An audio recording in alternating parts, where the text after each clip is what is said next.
Welcome to the Cyber AI Chronicles podcast presented by Digital Edge, where strategy meets security and trust empowers growth. My name is Stacey Jennifer, and I'm your host for today's episode.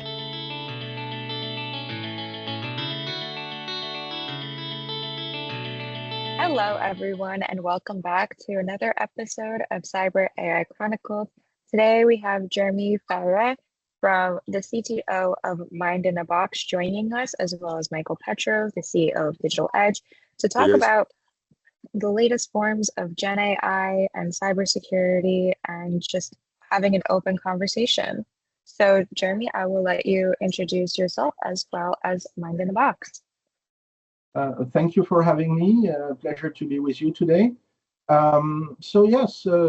have been an entrepreneur at Mind in a Box from our parent company, in Mind Technology, which has been 30 years a Microsoft Gold partner, very active in many domains of applications that are driven by the Microsoft ecosystem. And back in 2017, end of 2016, we started a new practice with respect to advanced analytics, geoanalytics, and AI. Very quickly, we developed technologies that actually were revolving around the big data analytics, and we realized that machine data analytics was also allowing us to support products in the cyber security space, in the cyber resilience space. So we added that particular field of application to our activity. And recently, we added AIoT, so everything that is the AI automation application to Internet of Things, Manufacturing 4.0, multi-sensing in the retail space, geo-tracking, so those embedded edge processing elements. And so those are the three markets that we work with. And we have a pluridisciplinary team that works and provides expertise, and also integrated solution products that can support a range of infrastructure support, equipment as a service, from on-premise hybrid architecture complementing the cloud, edge computing, and in some case, even air-gap, which is completely separated from the network and operating on-premise, but cut from the network, cut from the internet. We started discussing using AI, and I shared with you what we are trying to do in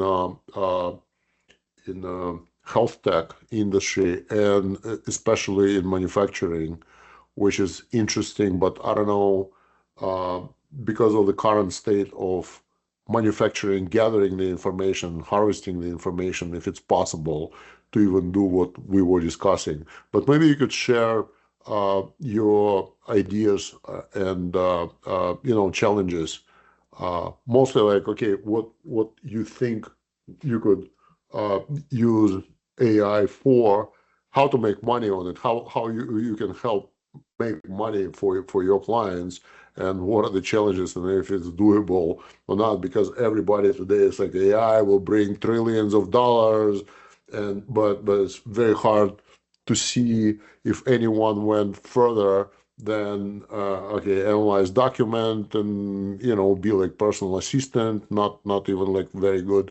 Share your kind of perspective in that sense. I think AI is not new, right? AI has been around like for decades now, since the spatial exploration in the 1960s to today. There's been many inceptions, many starting points with respect to AI, and many different disciplines. So, AI by itself means little because there's many disciplines, and there's many fields of technological advances with respect to AI, and many applications that specialize AI. So it's a little bit of a trick question when we look at manufacturing, right? Because in manufacturing, there's several types of applications where automation can provide very good service. And before getting into AI, very often, I go back to data, and I go back to the notion of pain, because that's where the ROI, the return on investment, starts, and actually that's where you can select really what are the kinds of applications, or what are the fields where automation at large, having AI, but there's other disciplines such as operational research and a number. That's where you can identify where they can be beneficial. And if the data that they have would support those desires. Yes, and so pain is the most important thing. Is there a pain? Is there a lack of productivity somewhere that represents an opportunity for automation? And so sometimes we have people that have extremely efficient supply chain, production chain, manufacturing environments, and they turn towards AI expecting extreme gains. And so you have different nature of gains, and you have different nature of pain. Is it efficiency, or is it rentability or profitability? And those are two very different questions to answer with any automation system. So I would say the mistake that has been done in this cycle of AI very early on was to not do sufficient business analysis. And so that would be my first answer. If you want to do AI and bring profitability, you need to have very good business analysis at the beginning of your journey. Then there is a very important point, which is the applicability of data. And here, that will be reminiscent of the discussion that we had, right? Data is complex. Data has a lot of variety. Even if it's excellent quality data, it may not contain what is actually applicable to automation. And so here there's really several considerations, and we will not get back to the 4V of big data because everybody adds V every year, 4V, 5V, 6V, 7V. But what's very important, is to take that data, being able to connect it, verify its applicability to automation at large and to AI specifically, and also look at the opportunities to transform this data in a shape that is adequate for machine learning. And so here, there's a second step where you're not doing AI yet, but you need to do a lot of data messaging, data transformation, and it's a field in itself.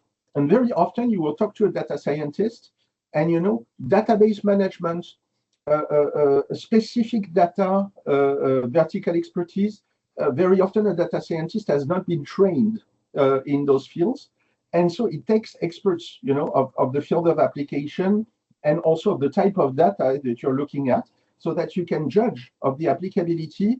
And also those experts need to discuss with AI specialists or data scientists, and at the intersection of those two expertise, you will find if you can transform that data to make it applicable to machine learning. So all of those things we found, in the field, that those were absolutely key. And we haven't started yet implementing AI or training, etc. But if those two steps are shortened or not considered with seriousness, then you find yourself with risks in terms of application, with dangers with respect to the return on investment at the end of your journey. I have a question. So you basically said that let's figure out the pain, and then let's figure out the data that we have. So what would you say about this approach when you could take a look at data first and see what you could get out of this data, and maybe solve something without even knowing the pain? But listen, we collect this data, and we could do that because all the possibly known public data sets are already used for training. But some companies may be sitting on a gold mine of information that they don't know what to do with. So yeah, the approach could be look at the data and see what usable we could decide on using, make decisions using machine learning. So this is something that I meet with customers.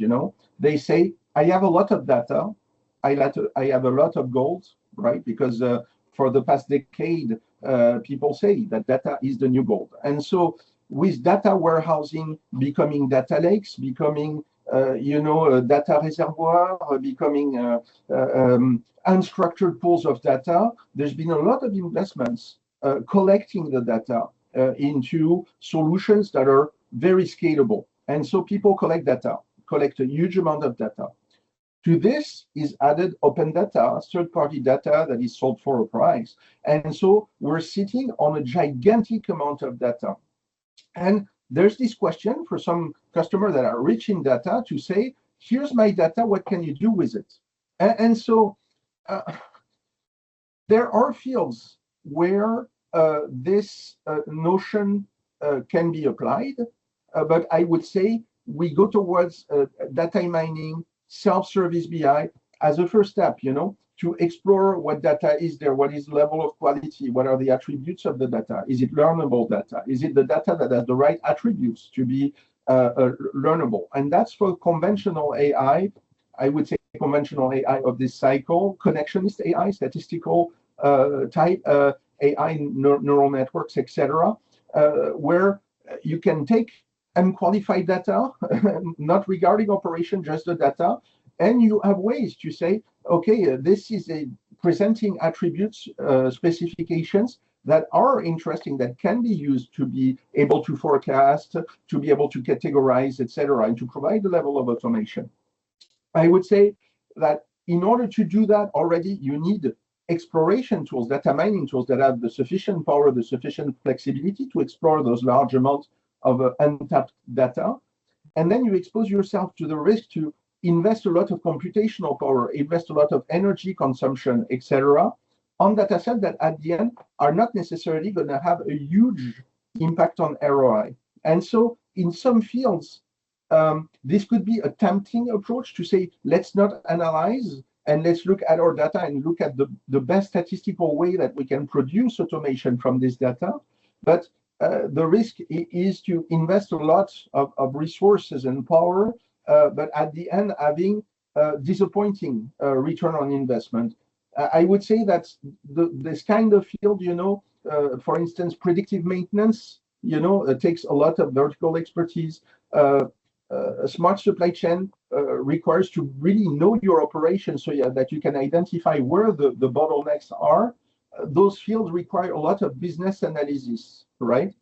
Other fields can be more susceptible to have,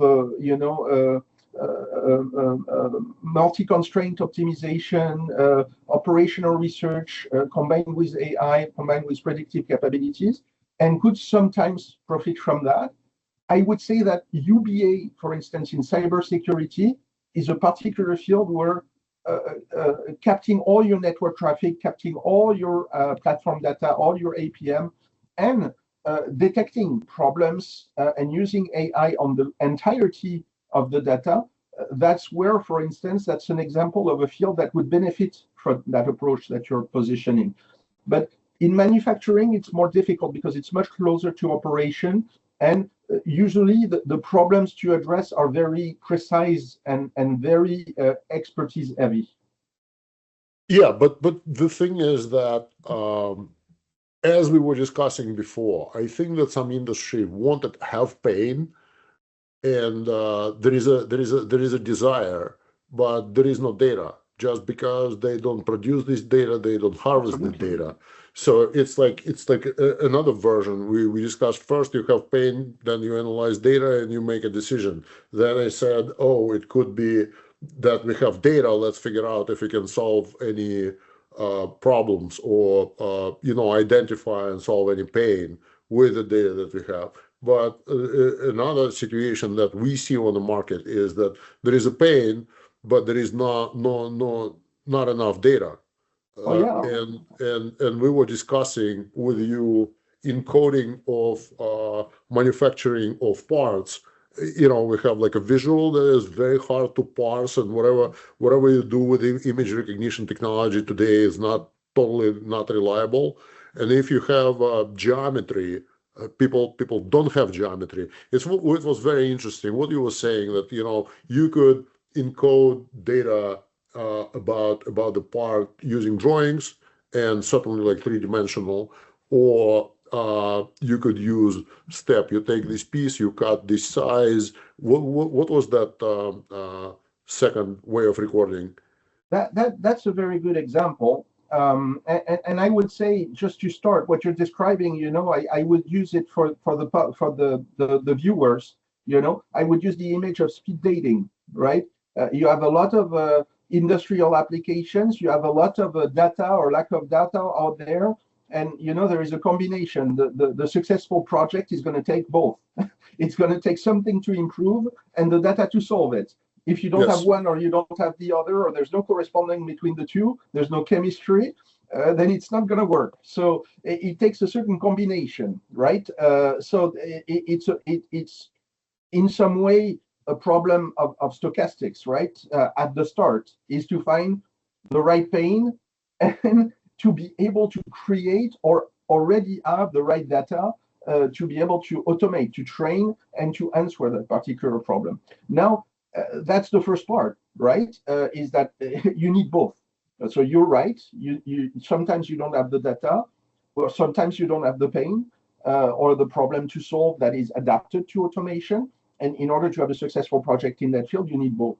But I would say that you point another issue that is very illustrative, I think, of my previous point, which is expertise and field expertise in some cases, is that you may have plenty of data, but to have the data that corresponds to your particular pain or that is trainable, etc., raw data is not enough.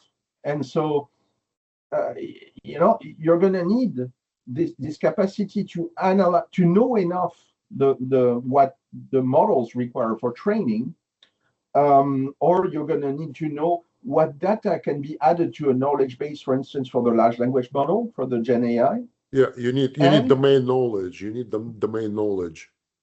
Yes, because you're going to need some technical expertise to know what the machine can consume, because it needs, specific ways to present the data. It cannot take anything, right? It will take a certain form of data to be efficient. So the drawings are a very good example of that, because a machine does not necessarily think in terms of drawings, and many models, right, are not adequate to analyze images. So you could be interested, for instance, in a model that will do forecasting and will take a certain problem and predict, from an history of cases, what is the optimal solution. And so very often those models are going to take a very specific number of parameters that are not graphical. They're not designed, they're not drawings, they're not sketches, or they're not 3D geometry, which is a very specific type of data set. And even between geometry and drawings, there's a huge difference in terms of presenting the data.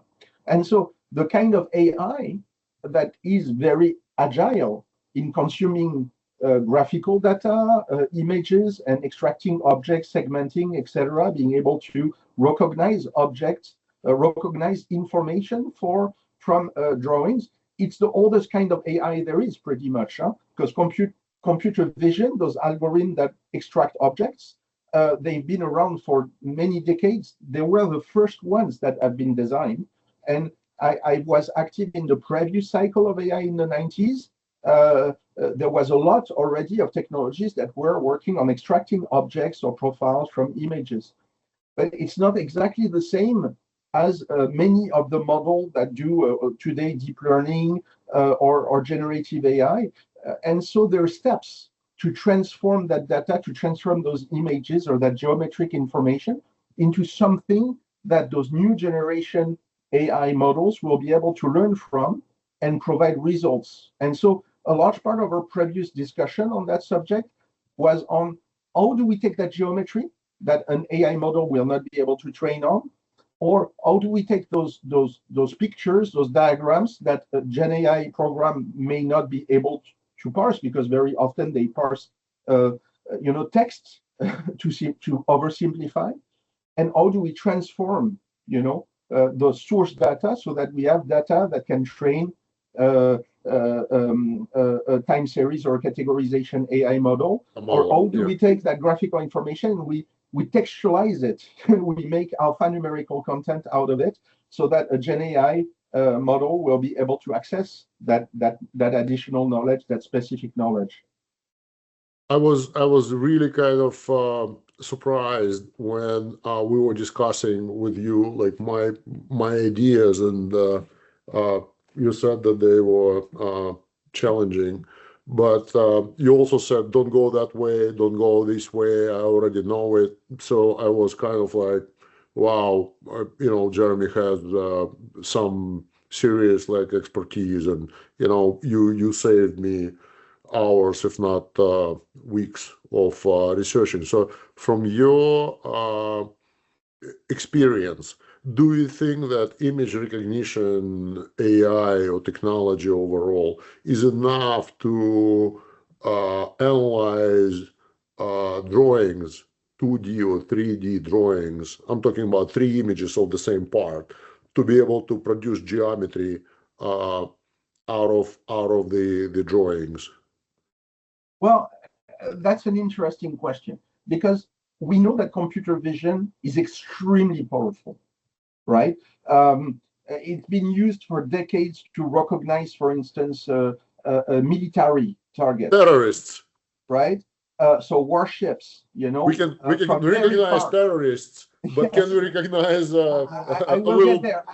I will get there. That was my next image, was London, right? But the first image, for a long time, and defense, in humanity, is a driver for innovation. I'm not going to list the most powerful drivers for innovation, but let's talk about defense, because this one can be talked about. Defense, from very far away, an automated image recognition model will be better than a human eye, even amplified by optics, to recognize an object and to categorize it. So even in the 90s, we already had object recognition approaches that were working wonderfully well in computer vision. And that's very close to what you're describing, right? A picture, and you extract information that the human wouldn't be able to extract with as much accuracy. Now you're talking about terrorists. You walk in London, in average, you're captured 25 to 30 times, and this capture through cameras. And in the modern cities, London was provided as an example, but in modern cities, you're recorded constantly. And so, yes, biometrics, for instance, it does not always use AI, but AI is very powerful in identifying objects, identifying characters, identifying people. And so in sports area, they can identify individuals out of hundreds of thousands of people with extreme accuracy. So all of this, would tempt me to say, if we have systems that do that, then yes, processing CAD/CAM drawings should be something that we're able to produce, to develop. But there are some difficulties with industrial drawings, right? Industrial drawing comes from the 19th century, and it's a very efficient way for somebody with paper and a few, instruments to be able to capture industrial information, industrial designs. But it loses information. And that's what we were discussing about, is that when you put your three-dimensional design, which is, a series of operations, for instance, to machining a piece, you capture a lot of information on your 2D diagram, but you lose also a lot of information. And so all that information that is lost, it's very often re-added on the diagram. First, you have several diagrams to represent one single object, because when you lose it going to 2D, generally speaking, when you do a diagram, you're going to do a series of diagrams, 2, 3 diagrams with different projections, with different views, in order to recreate that information that you lost from the design intent to the diagram. And it's still not enough. And so you need to add quotes, you need to add symbols, you need to add text, you need to add a symbology to the drawing to continue capturing all that information that you lost by doing a 2D diagram from your design intent. So dimensions, the type of operation that you had in mind to begin with before you started your drawing, etc.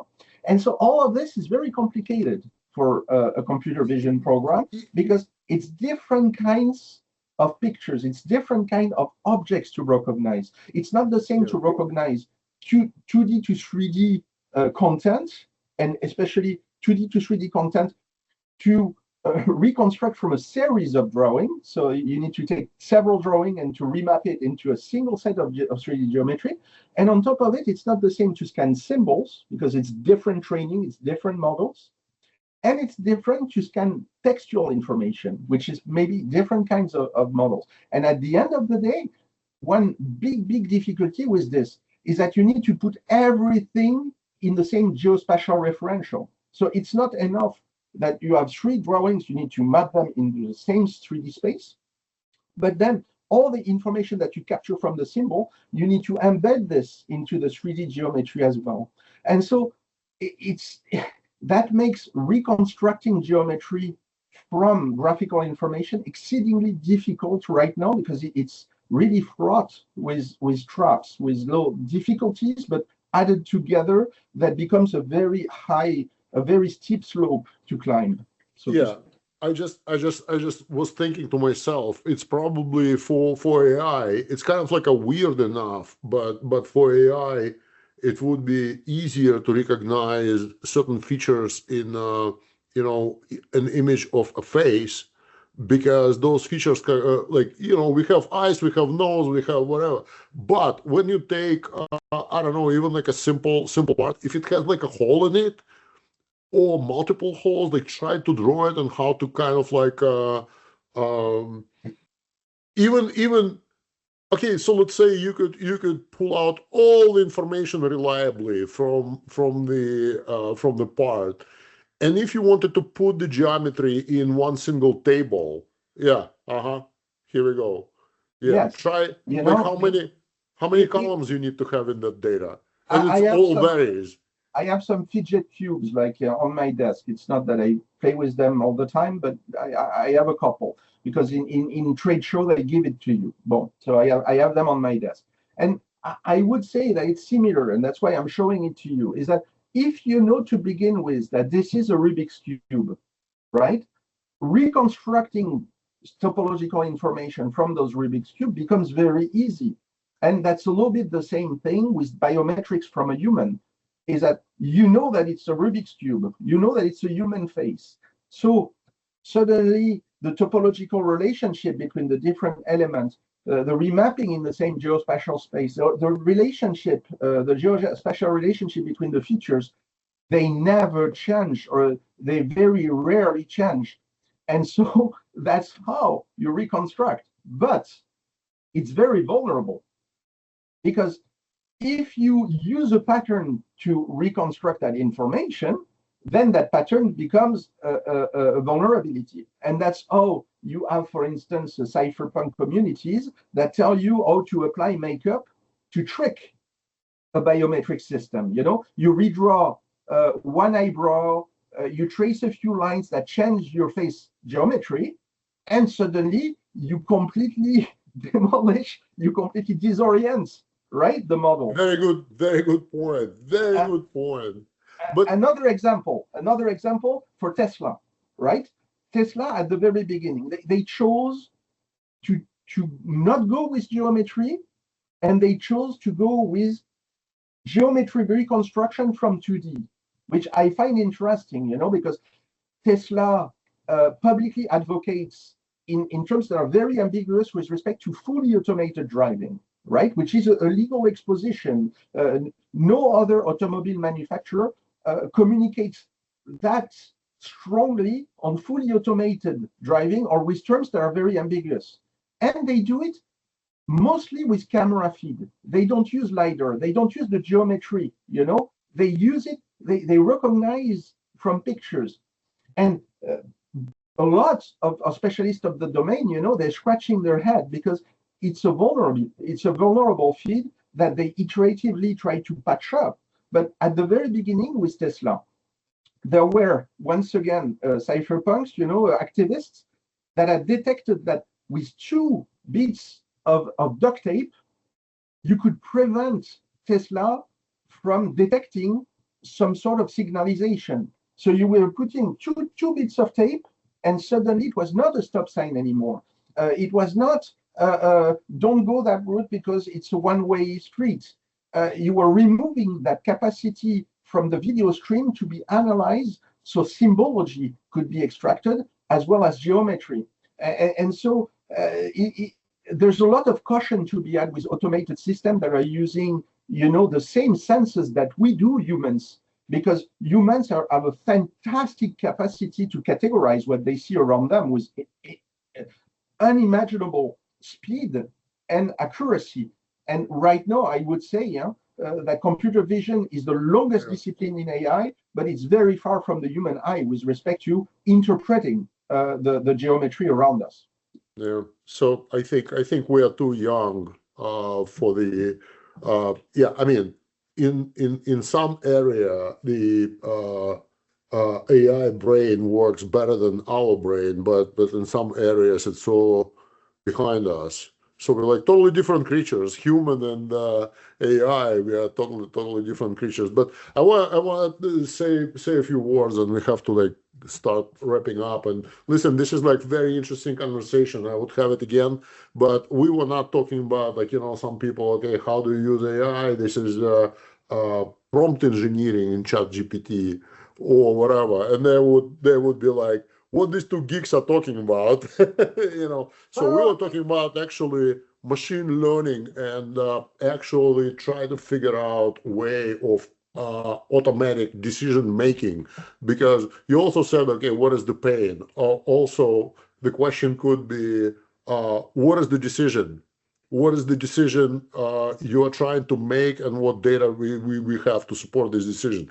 So we are talking about a mathematical or data model that could be used to predict something and put it behind automated machinery, for example, or depends on other applications. And this is very, very heavy lifting today. Yes, but I would say that it's very relevant. And let me try to connect those 2 subjects that you're kind of opposing here, 2 publics. But I think we're talking about the same thing, just with another angle. Because right now, and let me make those 2 points very fast. A lot of companies, GAFAM, etc., very high visibility company, they talk a lot about AGI, right? This kind of AI that will think about problems and provide reasoning, superhuman reasoning, and global capacities. So taking any kind of problems, and being able to provide reasoning with respect to those problems. And so that's the first point that I want to make, is that this term is used as loosely. I see that you have white hair like me, and I have enough, at least white hair on my head, to remember multimedia, right? In the 90s, everybody was multimedia. That was the next frontier, etc. And multimedia meant everything and nothing. And right now, AGI is a little bit the same term as multimedia 30 years ago. It has become such a misused term, used by journalists, futurologists, science fiction authors, etc., that nobody knows anymore what that means. What it means, yeah. Yes. And so we were talking about the way that in order to be efficient and to make money and to save money for your customer, you need to be specialized, right? You cannot afford today to be generalistic. You need to be able to look at the pain, qualify very precisely with the data, having the expertise to transform the data, to apply the data. So it takes a number of expertise. There's not this AGI capable of catching any data that you have and solve magically your problem. It's very difficult to provide.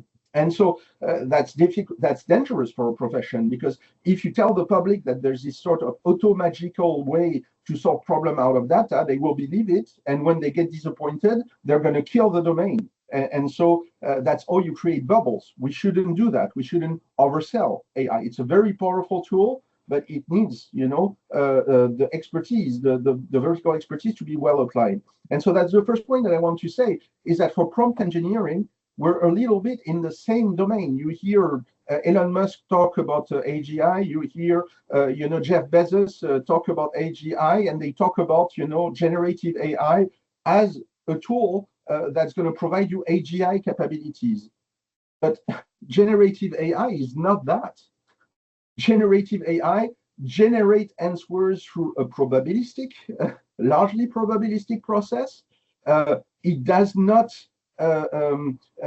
model behavior the same as the disciplines that for decades have been modeling cognitive behavior. So people get tricked when they exchange with a generative AI platform, ChatGPT, Grok, and other, into thinking that there is a cognitive process behind it, but it is a largely probabilistic process, and it doesn't think particularly well. If you take a generative AI approach and you ask it to do 2 or 3 level of inferences of cognitive steps, it's going to try to emulate them pretty well, because it's very powerful and it has an extensive database. So it pulls from its memory rather than from cognitive process to be able to do those 3 steps, right? But then when you start to ask it more refined elements, in multi-agentic programming, for instance, you realize that you need to do thinking for the generative AI. And what it's very good at is at knowledge. So it's encyclopedic knowledge, with a caveat, because sometimes it can invent things, which is a pretty big problem, and you need to tackle that in order to do the best out of the tool. And that's why, this new encyclopedia from Grok, Grokipedia, is so dangerous, because there's no peer review, and generative AI can invent data, it can make mistakes, etc. But it's a very powerful tool, one of the most powerful tools that we have in our arsenal. So I think one of the lessons, I think, at some point, federal government will require like a driver's license, like AI license. You could use it only when you pass some tests, because you really need to understand how it makes a decision. Because again, it's statistically, it's only statistical probability that this reply would be replying to what you need. And that's it. It doesn't guarantee you like anything else. Yes.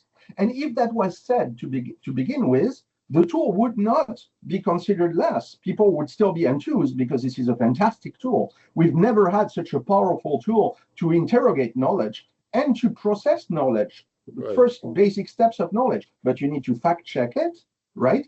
And you cannot mistake it for cognitive capabilities. And so exactly. When you ask it to do cognitive capabilities, it's going to copy stuff from its knowledge. It's not going to think about it, because there's no such way. We cannot be anthropomorphic about our knowledge or our competence in using generative AI. We need to be very careful there. Otherwise, you do a Grokipedia with no peer review and no human in the loop, and it's spelling disaster. Or you're going to end up doing a duplication for many articles from Wikipedia, and then it's an IP problem. So you need to really understand what it is about in order to harness this power. And the worst thing that you can do is to think in human terms. You're not talking to a human. There's teenagers that talk to generative AI and get depressed and suicide themselves because they think they're talking to a human. They're anthropomorphizing it, falling in love with a generative AI model. That happened several times. There are judges or lawyers that use generative AI, end up providing invented data and end up being prosecuted for it. All of that, exactly what you said. They don't have the license to drive generative AI. And for some professional, that's going to be absolutely key to come up with standards, to come up with rules, regulation with respect to that use.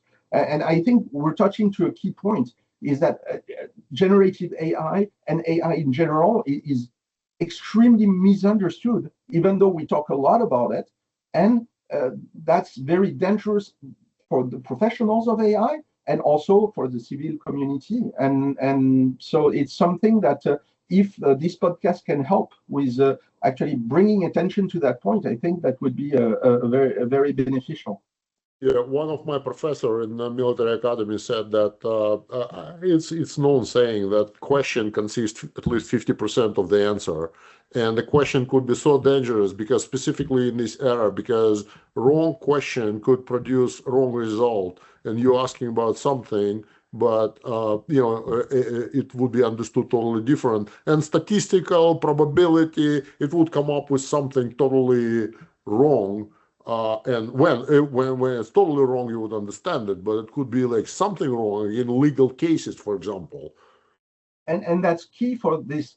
Humans are adapting quickly, but it takes many iterations for humans to adapt. We're fantastic adapting machine, but we make a lot of errors before getting it right. We don't adapt by getting it right the first way. It would be wonderful, but that almost never happens, right? We adapt very well because we do a lot of errors.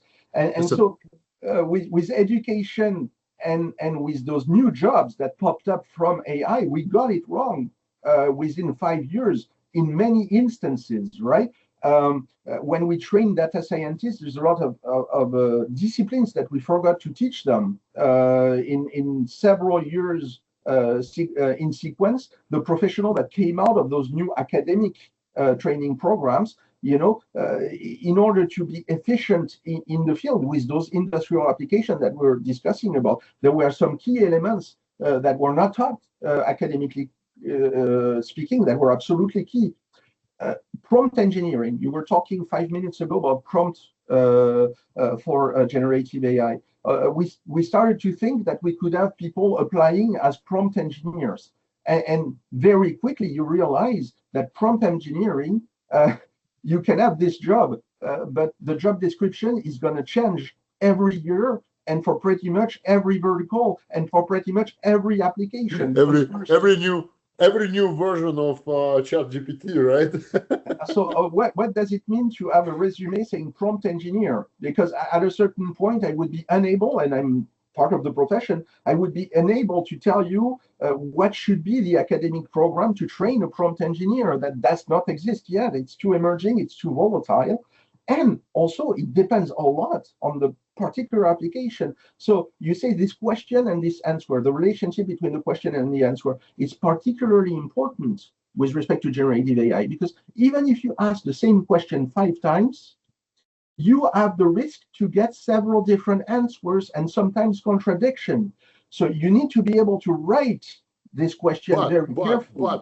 But if you let me follow your path, because if you ask one answer 5 times, you could have different answer. But if you have a question, then answer, question, answer, the chain, and you continue this chain multiple times, the deviation would be huge, because okay, when you have 5, you could have 4 the same answer, one wrong. But when you start talking, it would go like this.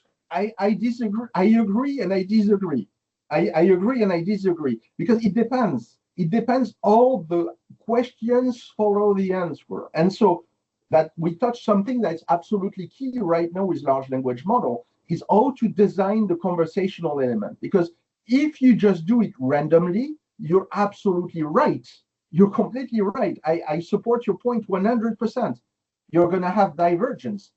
If you engineer the succession of answers and questions, you may have convergence, because you're going to ask the question in order to obtain a certain template of answer, a certain template of attributes, and you're going to converge towards a universal attractor, so to speak. So it really depends on how you craft that sequence.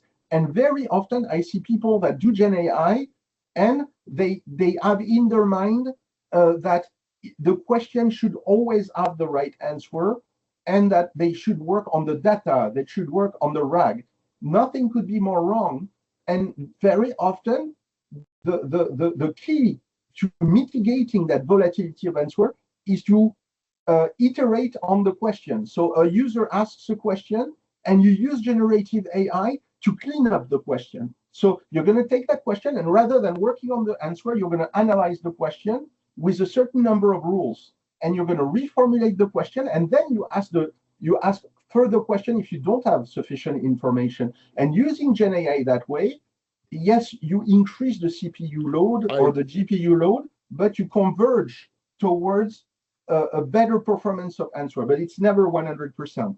I agree and disagree, and we could discuss it next time. We don't have much time, but I wanted to set up a subject for the next discussion. So people think that okay, so AI is ChatGPT, or whatever generative technology like LLMs, whatever it is. Now, some people don't understand that GPS, for example, like mapping and like finding path. It's a different type of artificial intelligence, right? It's a different type of machine learning. So there is a model how to calculate least cost way, and cost could be time. So it could calculate your path through the map, right? And when you run this question, it will give you almost the same, you use Google, it will give you three passes. 1 second, I'm driving somewhere. Yeah. And so it will generate you that path.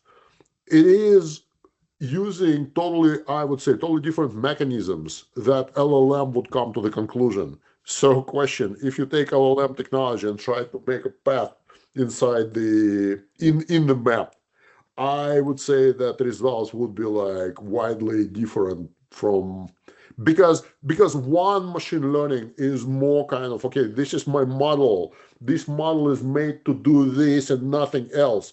And LLM is kind of like.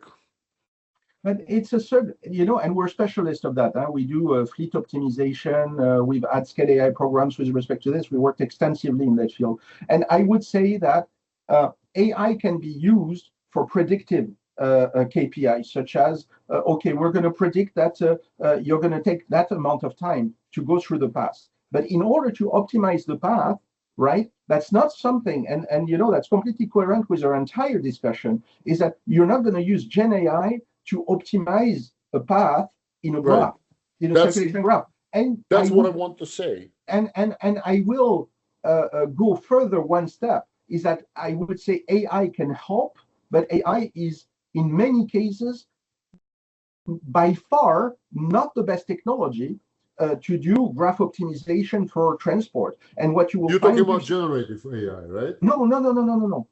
We talked about AI for 2/3 of the discussion. Then for 1/3 of the discussion, approximately, we talked about Gen AI, because for the first beginning, there was no Gen AI or almost none. And what I'm saying is that for graph optimization for transport, very often you're not going to do AI at all. You're going to do research optimization.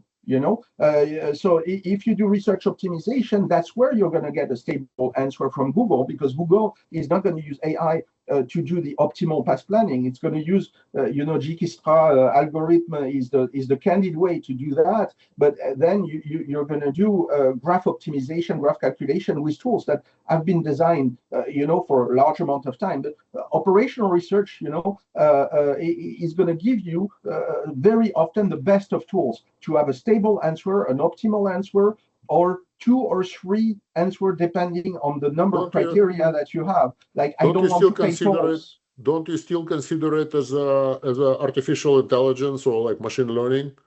It kind of is. I think we're getting back to this multimedia. In the 90s, everything was multimedia. And today, you do lambda calculus, for instance, right? You do Lisp. And suddenly people tell you, oh, that's AI, that's symbolic AI. And they're right. It's artificial intelligence. Prologue is artificial intelligence in a way.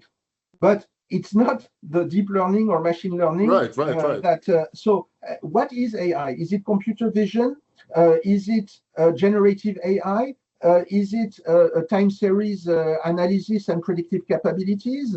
And so all of those different fields have very little to do with one another. And sometimes even at the lowest level, they use wildly different approaches. So we call AI today things that are not all AI. And so I would suspect that the reason is the level of the salary, right? If you say, I'm good at AI, you got for a long time, it's a little bit less true today, but for a long time, you were doubling your salary if you were saying that you were a data scientist or an AI. So statisticians became data scientists.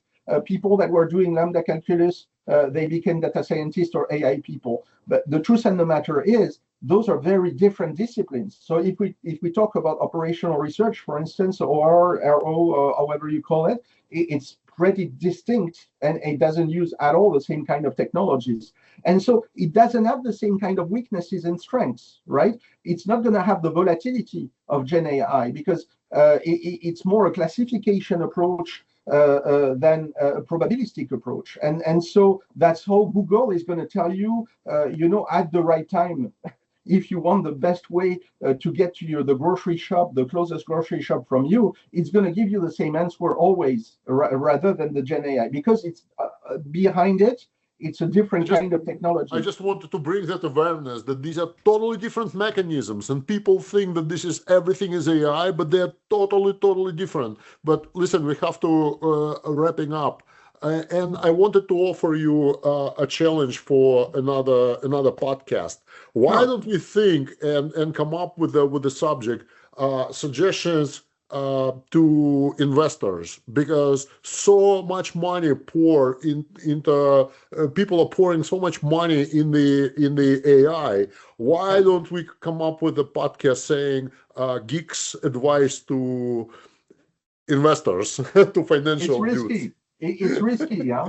I will have to think about it because, 10 years from now, it's always easy 10 years after to decide what was good investment and what was a bad investment. But I would say that I suck at prediction. So yeah, but in particular today, and I will tell you, challenge accepted. Let's have a discussion about it. Let's think about it, because we're not gonna declare that we are like someone like Nostradamus. We just say, okay, we're geeks, and take it only as an opinion of a geek.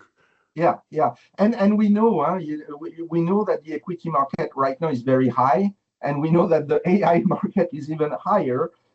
So I think that it's a very good investment, AI, for companies, that have real pain, and that have the capacity to have data.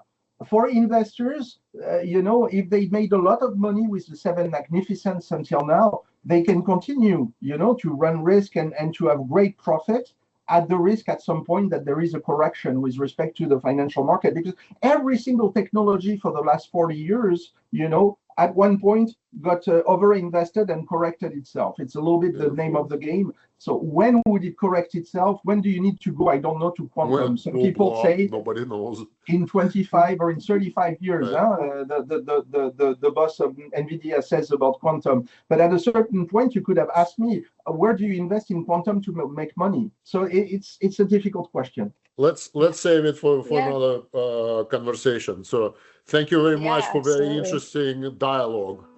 Thank you. Yeah, thank you. We're not here to add to the noise. We're here to help you lead with clarity, security, and confidence. Thank you for listening, and subscribe to catch up on all of our future episodes.